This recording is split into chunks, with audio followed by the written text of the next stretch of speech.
Hi hello എല്ലാ കൂട്ടുകാർക്കും നമ്മുടെ പുതിയൊരു വീഡിയോയിലേക്ക് സ്വാഗതം. ഇപ്പോൾ ചില സമയത്തൊക്കെ നമുക്ക് വൈകുന്നേരം ആയിട്ടുണ്ടെങ്കിൽ എന്തെങ്കിലും ഒരു കടി ഉണ്ടാക്കണമെന്ന് തോന്നും. അപ്പോൾ നമ്മൾക്ക് വീട്ടിൽ ആകെ 2 മുട്ടയുള്ളൂ, എന്നാൽ പിന്നെ ഇത് വെച്ചിട്ട് ഉണ്ടാക്കി തികയൂലല്ലോ എന്നുള്ള ഒരു ഇതുണ്ടാകും. എന്നാൽ പിന്നെ അങ്ങനത്തെ ഒരു ഇതൊന്നും വേണ്ട കേട്ടോ. കാരണം 2 മുട്ട വെച്ചിട്ട് നമുക്ക് ഒരു പ്ലേറ്റ് നിറയെ ചായക്കടി ഉണ്ടാക്കാൻ പോവുകയാണ്. അപ്പോൾ അതിന് വേണ്ടിയിട്ട് ഞാനിത് കടലപ്പൊടി എടുത്തിട്ടുണ്ട്. അപ്പോൾ കടലപ്പൊടി ചേർത്തിട്ട് പിന്നെ ഒരു 2-2.25 ടേബിൾ സ്പൂണോളം നമ്മൾ അരിപ്പൊടി ചേർത്തിട്ടുണ്ട് കേട്ടോ. അതും കൂടി കഴിഞ്ഞ് അതിലേക്ക് പാകത്തിനുള്ള ഉപ്പും ചേർത്തിട്ടുണ്ട്.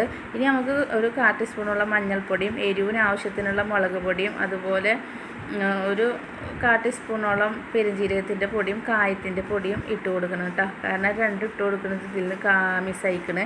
അപ്പോൾ അതും കൂടി ചേർത്തിട്ടുണ്ട്. പിന്നെ ഇത് ഒരു പകുതി സവോളയാണ്, ഒരു സവോളയുടെ പകുതിയാണ് കേട്ടോ ഇട്ടിട്ടുള്ളത്. പിന്നെ നമ്മൾ കുറച്ച് മല്ലിയില ചേർത്തിട്ടുണ്ട്. പിന്നെ എരിവിന് നമുക്കൊരു പച്ചമുളക് ഇടാമെന്ന് വിചാരിച്ചിട്ട് പച്ചമുളക് ഇട്ടിട്ടുണ്ട്. ഇട്ടില്ലെങ്കിൽ കുഴപ്പമൊന്നുമില്ല കേട്ടോ. കാരണം പച്ചമുളക് ഇങ്ങനെ ഇടയിൽ കടിക്കുമ്പോൾ നമുക്കൊരു ടേസ്റ്റ് ഉണ്ടാകും. ഇനി ഇത് ഇഞ്ചി വെളുത്തുള്ളി പേസ്റ്റാണ്. അപ്പോൾ അതും കൂടി ഇട്ടിട്ട് വേണം നമുക്ക് വെള്ളം ഒഴിച്ചിട്ട് പാകത്തിന് കുഴച്ചെടുക്കാൻ വേണ്ടിയിട്ട്. അപ്പോൾ ആദ്യം തന്നെ നിറയെ വെള്ളം ഒഴിച്ചിട്ടുണ്ടെങ്കിൽ നമുക്കിത് ലൂസായി പോകും. ലൂസായാൽ വീണ്ടും പൊടി ഇടേണ്ടി വരും. അപ്പോൾ നമ്മൾ ആദ്യം തന്നെ കുറേശ്ശെ വെള്ളം ഒഴിച്ചിട്ട് വേണം അത് കൈ വെച്ചിട്ട് നന്നായി അങ്ങോട്ട് കുഴച്ചെടുക്കുക കേട്ടോ. ഇപ്പോൾ കയ്യിലൊക്കെ വെച്ച് കുഴക്കണതിനെക്കാട്ടി നമ്മൾ കൈ വെച്ച് കുഴക്കുമ്പോഴാണ് ഒരു പ്രത്യേക ഒരു ടേസ്റ്റൊക്കെ ഉണ്ടാകും നമ്മളെ കടിക്ക്. അപ്പോൾ അങ്ങനെ ഇത് നമ്മൾ കുഴച്ച് വെച്ചിട്ടുണ്ട്. ഇനി ഇത് കുറച്ച് ലൂസായി എന്ന് തോന്നിയാൽ നമുക്ക് ലേശം പൊടിയിട്ടിട്ട് കുറച്ച് കട്ടിയാക്കി എടുക്കാം കേട്ടോ. അപ്പോൾ ഇത് ഞാനിവിടെ കുഴച്ചൊക്കെ റെഡിയാക്കി വെച്ചിട്ടുണ്ട്.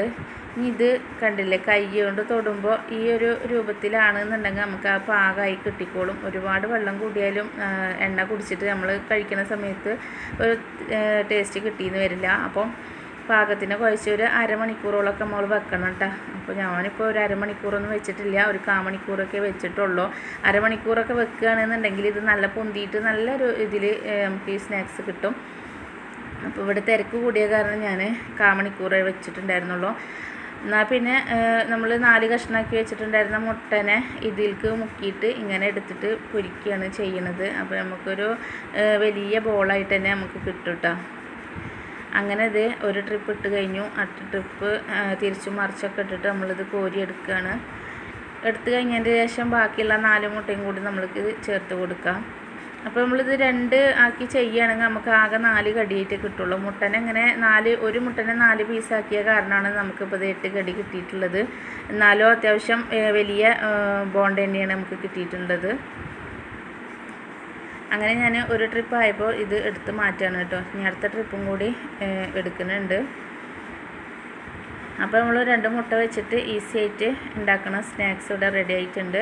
അപ്പോൾ നമ്മളെ വീഡിയോ നിങ്ങൾക്ക് ഇഷ്ടമായിട്ടുണ്ടെങ്കിൽ ലൈക്ക് കൊടുക്കാനും ഷെയർ ചെയ്യാനും സബ്സ്ക്രൈബ് ചെയ്യാനൊന്നും മറക്കണ്ട കേട്ടോ. പിന്നെ ബാക്കി വന്ന മാവ് കൊണ്ട് നമ്മൾ അത് അങ്ങനെ പൊക്കവട പോലെ ചെയ്തെടുക്കുകയാണ് കേട്ടോ ചെയ്തത്. അത് ഇതിൽ ഉൾപ്പെടുത്തിയിട്ടില്ല. അപ്പോൾ വീഡിയോ ഇത്രയൊക്കെ തന്നെ ഉള്ളൂ.